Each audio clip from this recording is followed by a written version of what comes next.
जय Hind cadets. Thumbnail आपने बिल्कुल सही देखा है। अगर ये आवाज़ सुनाई पड़ रही हो तो कमेंट में एक बार जय हिंद जरूर लिख देना। छोटी सी तुमसे रिक्वेस्ट रहती है, उससे तुमसे कनेक्टिविटी फील होती है और मैं तुम्हारे कमेंट्स का पर्सनल रिस्पॉन्स देता हूँ। जीएटी चाहे जैसी हो, कोई भी सब्जेक्ट किसी तरीके का हो, सबसे पहले हमें उसके बारे में पता होना चाहिए, उसका सिलेबस क्या है, उसमें चीज़ें क्या है। और जो जीएटी का सेकेंड पेपर है एनडीए में और ऐसा ही सीडीएस में, तो उसमें होता क्या है, ज्योग्राफी एक हैवी वेटेज वाला तुम्हारा पोर्शन है जिसमें अच्छा खासा क्वेश्चन आता है, हर साल पूछा जाता है। इसमें पार्ट्स कितने हैं, हम पूरा इसका डीएनए एनालिसिस करते हैं, सब कुछ देखते हैं क्लियरली, तो मैं बिल्कुल माइंडसेट तुम्हारा कराते हैं। जो कन्फ्यूजन रहते हैं कौन सी बुक फॉलो करें, क्या सोर्स फॉलो करें, होगा कि नहीं होगा, क्वेश्चन हो पाएंगे कि नहीं हो पाएंगे, तो पूरी चीज़ें देखते हैं। तो 4 मेजर पोर्शंस हैं, general geography, physical, world and Indian.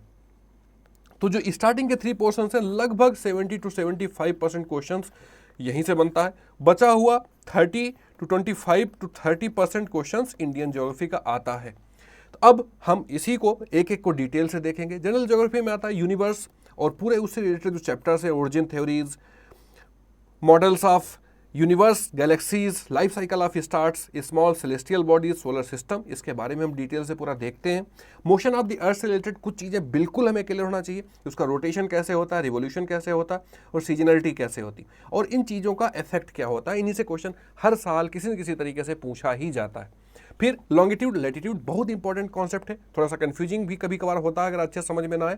उसमें लैटिट्यूड्स लॉन्गिट्यूड्स होते हैं, इंटरनेशनल डेट लाइन और टाइम कॉन्सेप्ट्स होते हैं, और क्वेश्चन ये सीडीएस और एनडीए दोनों में पूछे जाते हैं। इवन यूपीएससी के जितने एग्जाम होते हैं उनमें ये पोर्शन जरूर पूछा जाता है। तो इनके कॉन्सेप्ट हमें बहुत अच्छे से क्लियर होने चाहिए। ये कुछ बेसिक चीज़ें हैं जो जनरल ज्योग्राफी में आती ही आती। फिर फिजिकल ज्योग्राफी, लिथोस्फीयर, अर्थ से रिलेटेड उसका इंटीरियर एक्सटीरियर और चीज़ें जो एक्टिविटीज़ होती हैं उससे रिलेटेड, अर्थ से interior, earthquake, volcanic activities, endogenic exogenic process, land forms, यहाँ से क्वेश्चंस खूब बनते हैं।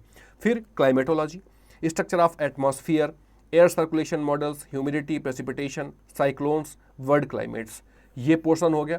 फिर ओशियोनोलॉजी, इसमें हम पढ़ते क्या है, structure of ocean, relief features, temperature और सैलिनिटी से रिलेटेड कॉन्सेप्ट्स कहाँ पे वेरी करती है, फैक्टर्स क्या क्या होते हैं, और ओशन करेंट्स, इनसे भी क्वेश्चन पूछा जाता है रिपीटेटिव तरीके से। ये हैवी वेट चैप्टर्स हैं जो हमें बहुत क्लियरली पता होने चाहिए।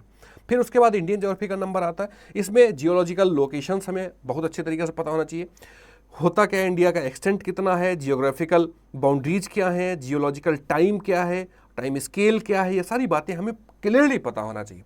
फिर उसके बाद जो आता है चैप्टर वो है फिजियोग्राफिक डिवीजन्स। उसमें हम Himalayan, northern plains, peninsular region, Indian desert, coastal plains और आइलैंड्स, ये सारी स्टडीज हम करते हैं और कहीं न कहीं किसी न किसी डायरेक्ट इनडायरेक्ट तरीके से क्वेश्चन में हमें मिलता भी है।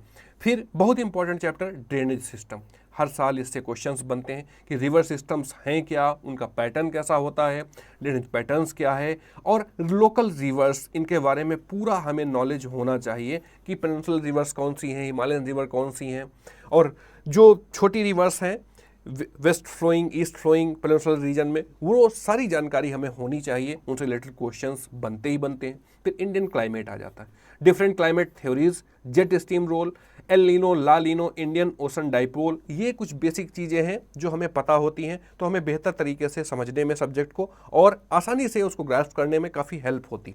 फिर नेचुरल वेजिटेशन, कि हमारे पेड़ पौधे किस टाइप के हैं, types of forest, regional distribution उनका कैसा है, ये सब चीज़ें हम लोग देखते हैं। फिर सॉइल्स और क्रॉप्स की बारी आती है, सॉइल फॉर्मेशन और उनसे रिलेटेड चीज़ें, layers of soils, other problems, soil erosion और उस टाइप की जो चीज़ें होती हैं, और क्रॉप्स का कॉन्सेप्ट क्या है, रिलेटेड कैसे होता है। जब हम एक्चुअली फिजिकल ज्योग्राफी में वेदरिंग और रॉक सिस्टम जब पढ़ते हैं तो वहीं से सॉइल फॉर्मेशन और चीज़ें आगे बढ़ती हैं, और हम फिर सॉइल्स के थ्रू एग्रीकल्चरल लैंड्स पे एग्रीकल्चर होता है और उससे रिलेटेड चीज़ें हम देखते हैं।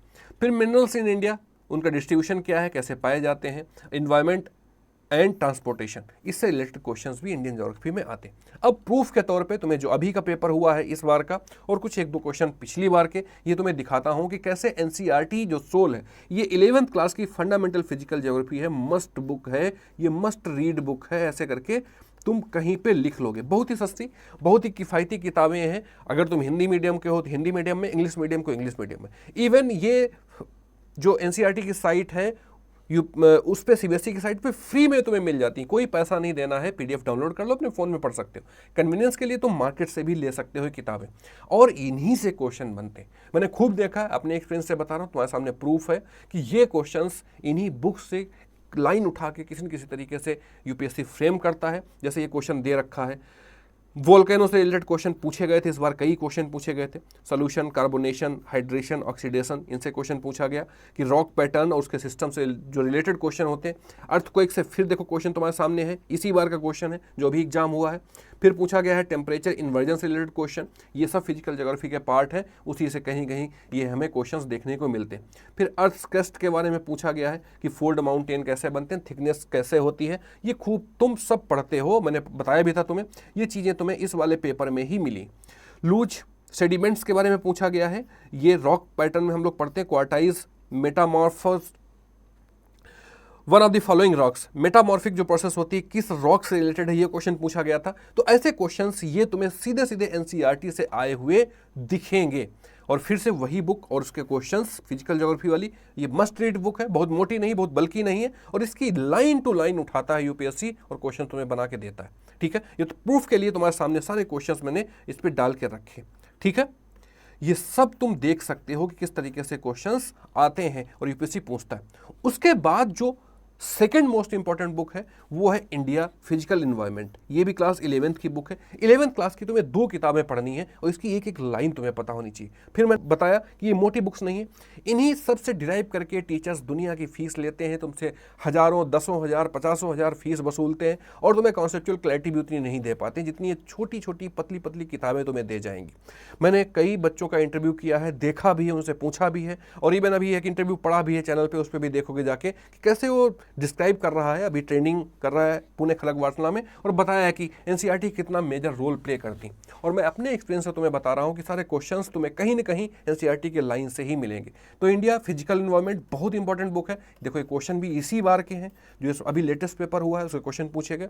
फिर ये अगर बुक पढ़ना चाहे ना, इससे क्वेश्चंस बनते हैं। कंटेम्प्रेरी इंडिया और दूसरा कंटेम्प्रेरी इंडिया, क्लास 9th की बुक्स 2 हैं, अगर पढ़ना चाहे ना तो इसको भी पढ़ लेना, इनसे क्वेश्चंस किसी न किसी तरीके से बनाया जाता है। ठीक है, फिर इंडिया पीपल एंड इकोनॉमी, इससे कुछ न कुछ क्वेश्चन तुम्हें मिलेंगे, दिखेंगे। तो ये इतनी किताबें एनसीईआरटी की तुम्हें हर हाल में देखनी थी, मैंने फिर से वही एक साथ लगा दिया कि अगर समराइज करें इसको क्लास 11th की एनसीईआरटी को, जिसमें फंडामेंटल ऑफ फिजिकल ज्योग्राफी है, उसमें कौन कौन सी चीज़ें तुम्हारी कवर होंगी ये मैंने लिखा है। इंडियन क्लाइमेट, डीपर अंडरस्टैंडिंग और रिवर सिस्टम क्लैरिटी, ये दोनों किताबें मस्ट रीड हैं। तुम्हारे पास कुछ ना हो, कोई चीज़ ना हो, ये 2 पतली पतली किताबें हैं, अगर ये पढ़ी हुई होंगी तुम्हारी कॉन्सेप्चुअल क्लैरिटी बहुत अच्छी होगी। तुम मैंने बताया पहले कि जिस मीडियम के हो, जो भी हो, तुम्हारे पास ये किताबें उस मीडियम की होनी चाहिए तुम्हारे पास। सम इंपॉर्टेंट अदर बुक्स जो हैं उसमें भी मैंने तुम्हें पीछे 2 बताई हैं किताबें, इनसे रिलेटेड क्वेश्चंस आते ही आते हैं, ये पढ़ सकते हो। लेकिन जो ऊपर मैंने 2 किताबें बताई हैं वो मस्ट रीड है, वो तुमसे छूटनी नहीं चाहिए। ठीक है, तो ये लो प्रायोरिटी वाले कुछ चीज़ें हैं, अगर कवर करना चाहना तो इससे कवर कर लेना। अगर एक्स्ट्रा चीज़ें तुम्हें पढ़नी है, खासकर जो सीडीएस के बच्चे हैं, एफ कैट देते हैं, इंडिया के लिए उतनी मस्ट नहीं है, ये जीसी लियोंग करके एक बुक है, इससे तुम्हें डीप अंडरस्टैंडिंग मिलेगी। अगर ये बुक ना पढ़ पाना तो मैं अपने एक्सपीरियंस से बता रहा हूँ, 9th क्लास आईसीएसई बोर्ड की एक बुक चलती है ज्योग्राफी की, उसमें सारी चीज़ें यही दे रखी हैं, लेकिन उससे आसान लैंग्वेज में दे रखी। ये भी पतली बुक है, तुम्हें लेने की ज़रूरत नहीं है, लेकिन अगर सच में तुम्हारे पास टाइम है और अभी अर्ली स्टेज में हो, तुम्हें पढ़ना है बहुत अच्छा, तो जीसी लियोंग की बुक से पढ़ सकते हो। इसमें फिजिकल ज्योग्राफी के सारे कॉन्सेप्ट दे रखे हैं। फिर अगर एक बुक एक्स्ट्रा बताऊं तुम्हें कि चलो तुम्हें एनसीईआरटी भी नहीं पढ़नी, जिसे लियोंग भी नहीं पढ़नी है, ये थोड़ी सी बल्कि बुक है, ये यूपीएससी के सारे एग्जाम्स को कवर करती है, महेश वनवाल। इसमें अगर तुम्हें सच में कमांड करना है ज्योग्राफी पे, तो ये कोई भी बुक, इंग्लिश मीडियम की लेना चाहो तो इंग्लिश मीडियम में, और हिंदी मीडियम की लेना चाहो हिंदी मीडियम में पढ़ सकते हो। इसमें सब कुछ दे रखा है, एनसीईआरटी भी, पर उससे एक्स्ट्रा भी है, ये किताबें पढ़ सकते हो। लेकिन ये ज़रूरत नहीं है, मैंने बोला ना कि एनसीईआरटी पे अगर तुम एक एक लाइन पे, लेकिन सही से पढ़ो, उसकी एक्सरसाइज में क्वेश्चन दे रखे हैं, उसकी लाइन्स, उनमें अंडरस्टैंडिंग डेवलप करने के लिए तुम मार्क करो, थोड़ा डिटेल पढ़ो, तो इसकी सबकी ज़रूरत है। ये बहुत इंपॉर्टेंट बुक्स हैं।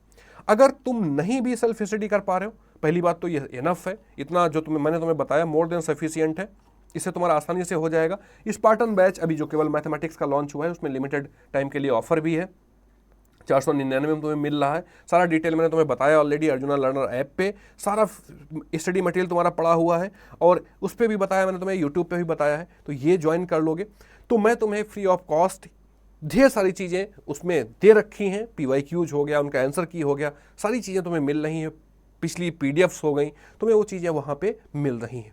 अगर तुम सेल्फ स्टडी करना चाहते हो तो जो ये प्लानर मैंने तुम्हें बताया है तुम्हारे लिए रामबाण होने जा रहा। अगर इन चीज़ों को फॉलो कर लोगे तुम्हें किसी चीज़ की ज़रूरत नहीं पड़ेगी। अदरवाइज मैं तुम्हें हेल्प भी करूँगा और कुछ वीडियोज़ में डालूंगा भी, उनके अकॉर्डिंग तुम माइंडसेट अपना कर सकते हो, अपना बना सकते हो। तो ये पूरा जियोग्राफी का जो मैंने तुम्हें एक प्रिसाइज मैनर में बताया, तुम्हारा टाइम वेस्ट नहीं किया, क्योंकि हम लोगों का एक नारा है कि टाइम इज आवर फ्यूल, कि तुम्हें कम से कम टाइम में without any promotion and extra things तुम्हें टू द पॉइंट बात बताऊं, जो सच्चाई है वो तुम्हारे सामने लाऊं, और कैसे तुम आजकल के ज़माने में जो AI का ज़माना है और इतने एडवांस चीज़ें तुम्हारे पास हैं, इतने मोबाइल फ़ोन है, सोशल मीडिया है, प्लेटफॉर्म्स हैं, और उन पर अच्छी खासी तैयारी कर सकते हो अपने आप से थोड़ा सा एफर्ट डाल के।